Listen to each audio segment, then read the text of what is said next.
ধুবুৰীত আৰু আজমলৰ জৰা ফুকাৰ ৰাজনীতি নচলে, চলিব ন্যায় মৰ্যাদা আৰু আস্থা। এই এজেণ্ডালৈ যুঁজিব অসম গণ পৰিষদে।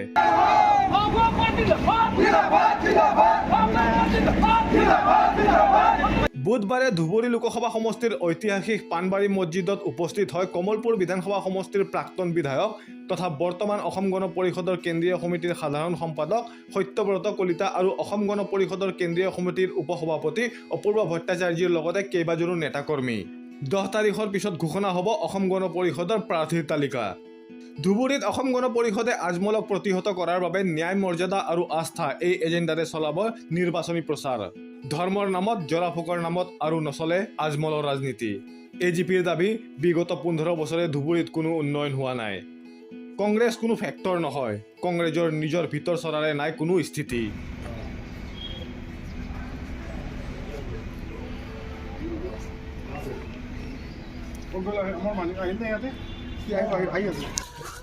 আমি 100% 100% এইবাৰ বিশ্বাসী হৈছোঁ। আমি গোটেই ধুবুৰী লোকসভা সমষ্টিটো আমি ঘূৰিছোঁ আৰু আমাৰ যাত্ৰা আৰম্ভ হৈছে আৰু মানুহ এইবাৰ মন পৰিৱৰ্তন হৈছে। আজি যিবিলাক মানুহক লৈ বদৰুদ্দিন আজমল ডাঙৰীয়াই ৰাজনীতি কৰিলে সেই মানুহবিলাকেও বুজি পাইছে যে ধৰ্মৰ নামত পানী ফুক মাৰি দিয়া কামটো আৰু এতিয়া নচলে। পানী ফুকাই মানুহৰ ভোট নাপায়। মানুহৰ পানীৰ মেচিন লগাই পানী ওলালেহে ভোট পাব। দলং দিলে ভোট পাব, মেডিকেল হ'লে ভোট পাব, ৰাস্তা ঘাট দিলে ভোট পাব, অৰুণোদয় দিলে ভোট পাব। গতিকে পানী ফুকাই দিয়া ৰাজনীতি শেষ হৈছে।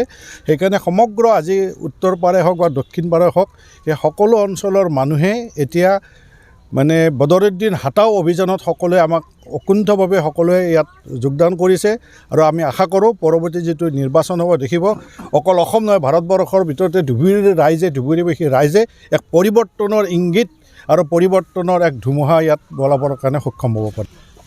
ধুবুৰীত এজেণ্ডা হ'ব, প্ৰথম কথা হ'ল কি যে ন্যায় মৰ্যাদা আৰু আস্থা এই কেইটাৰ মন্ত্ৰৰ ওপৰত ভিত্তি কৰিয়েই অসম গণ পৰিষদ দলে ধুবুৰী লোকসভা সমষ্টিৰ প্ৰতিগৰাকী অসম আৰু অসমবাসীক লগতে এই মাটিক ভালপোৱা প্ৰতিজন মানুহৰ জীৱন আৰু সম্পত্তিৰ সুৰক্ষাৰ লগতে তেওঁলোকৰ প্ৰাপ্য অধিকাৰ আৰু চৰকাৰে যিবোৰ আঁচনি এতিয়া প্ৰদান কৰিছে তাৰো অংশীদাৰ কৰি তোলাটোৱেই হ'ব আমাৰ প্ৰথম লক্ষ্য।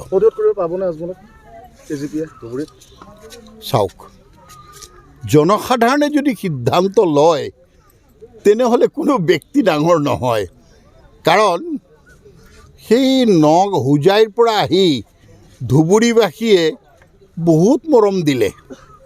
এতিয়া মৰমত ধুবুৰীবাসী আৰু জীয়াই থাকিব নোৱাৰে। এতিয়া কামৰ সময়, বিকাশৰ প্ৰশ্ন আহিছে য'ত এতিয়া জৰা ফুকাৰ ৰাজনীতি নহয়, এতিয়া উন্নয়ন আৰু বিকাশৰ প্ৰশ্নত ৰাইজে ভোটদান কৰিব।